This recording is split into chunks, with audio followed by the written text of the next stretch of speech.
Take a look at some of the highlighted notes for the Rutgers Scarlet Knights as they look ahead to 2025. Incredible that they had another winning season last year despite so many injuries. Perhaps the best news of all for Greg Schiano and company, Ethan Kaliakmanis is a returning starter under center. Joe Harris-Simiak, former DC, is off to be the head coach at UMass. He's replaced by co-DCs Rob Smith and Zach Sarber. And Kyle Manungai, who did basically everything for this program, is done because of eligibility. Went into the transfer portal, got CJ Campbell as well as a bunch of returning starters to try to fill out that running back room. Always great to catch up with head coach Greg Schiano. Greg, thanks for being with us. Let's start with spring overall. We'll get into specific players and position groups in a second, but I'm curious as to what your overall takeaway from the spring was in terms of effort and execution. I was really pleased. I think we had a great winter program that led into a great spring, and I'm really proud of our guys, the way that they attacked it, the way that they worked every single day. And now they're getting into final exams, and that's a little bit of a stressful time around here, but I couldn't ask for a better effort from our guys. Greg, from what we saw in the spring game, obviously not a ton from Ethan Kaliakmanis. That was the plan, but it's always great to have a returning starter at quarterback. What's the next step in Ethan's development to take him to the next level? Well, you're right, Rick. We really didn't play the upperclassmen very much in the spring game, but to have Ethan coming back after a year under his belt as our quarterback, and he and Coach Shiraka being back together again, I can't wait to watch and see what he does this year. He looked really comfortable, especially in the back half of the season, the last 6 or 7 games. I thought we had a legitimate Big Ten offense, and you know what? I expect that only to be better this year, and Ethan is a huge part of that. He's grown as a quarterback, and he's also grown as a leader in our team. We did get our first extended look at AJ Sarace at the quarterback position, and Greg, he looked really poised, very comfortable. How comfortable are you with AJ if you do have to call on him? Well, look, I love AJ. AJ comes from a great family. His dad, Bob's the head coach at Princeton, so he's grown up around football his whole life. And he is definitely a bright star of the future. But if he goes in the game, it'll be his first play. So like any quarterback, there'll be growing pains. But he's done a tremendous job of learning the offense. He and Coach Shiraka are joined at the hip as well. And I really like our quarterback room. We have a really good group of young men there. And again, I can't say enough about the job that Coach Shiraka does with those guys.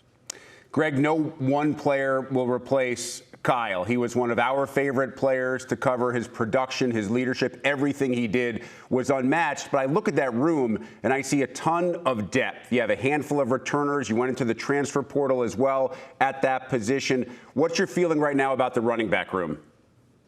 I'm excited. Like you said, Kyle was just a tremendous player for us. He did everything, whether it was running the ball, protecting in the pass game, and a great leader as well, right? So we have you don't just replace him with one guy. But Damir Shaw, our running backs coach, has done a tremendous job in recruiting that room, building it in the way that we as a program want to build it. And we have some great players there, I think, that are going to step up. I'd be remiss if I start mentioning all the guys. I'll probably leave someone out. But you mentioned CJ Campbell came in from Florida Atlantic. He really impressed us. Antoine was really good again this spring, and Sam Brown's coming back off injury, so we'll see how that plays out. Jashawn Benjamin from Pahokee, Florida, has really had some success here already, and then he redshirted last year. So I think we have a good mix. It's just going to be trying to figure out exactly how to fit those together. And again, I don't know if it'll just be one guy. I think maybe it'll be more by committee, but I like the committee. Greg, you mentioned the injury to Sam. You dealt with so many injuries last year. I know you've been in this business a long time. Nobody feels bad for you if you get hurt. They're not going to take it any easier on you, but it did impact you in a lot of spots last year, including on the offensive line. How is the chemistry up front in that group building back to being a unit this spring?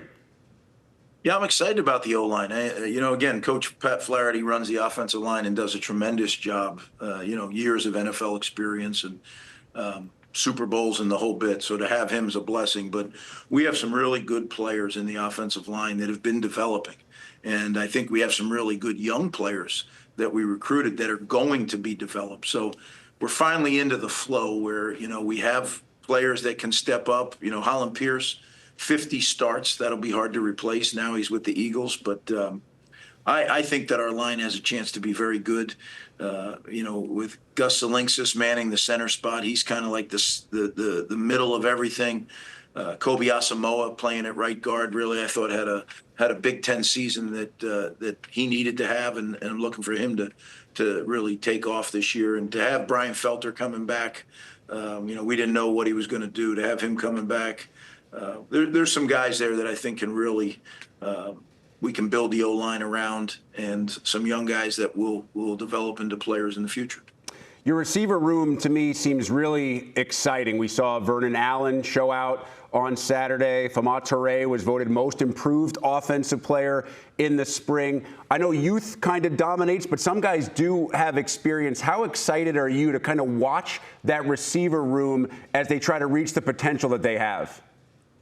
Well, again, I think Dave Brock, who coaches the receivers, has done a great job in building the room the way he wants to build it and within our culture, right? So I look at, KJ Duff and Ian Strong have really established themselves as the leaders in that room. And then we bring DT Sheffield in from North Texas, who I think is going to be an explosive player. So, and we have a guy, Ben Black, who played a lot as a freshman. And then, as you mentioned, we had a bunch of young guys that no one has seen up until Saturday that I think have a chance to be really good. And finally, we're at the stage where we can develop them the way that you'd like to develop them, where they don't get forced into action before maybe they're quite ready.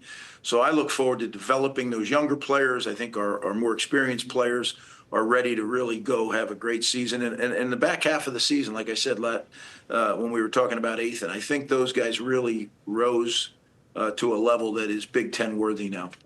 On the defensive side, your defense was so good last couple of years. That's the great news. Sometimes that means folks get other opportunities. Joe, now the head guy at UMass. So we bring in Zach Sparber and Rob Smith, officially listed as co-DCs. That can mean a lot of different things based on how the program wants to split those responsibilities. How do you see that working, Greg? Well, so far it's been great. Zach and Rob have worked together before, so it was kind of a match that we put together. But Rob will call the plays.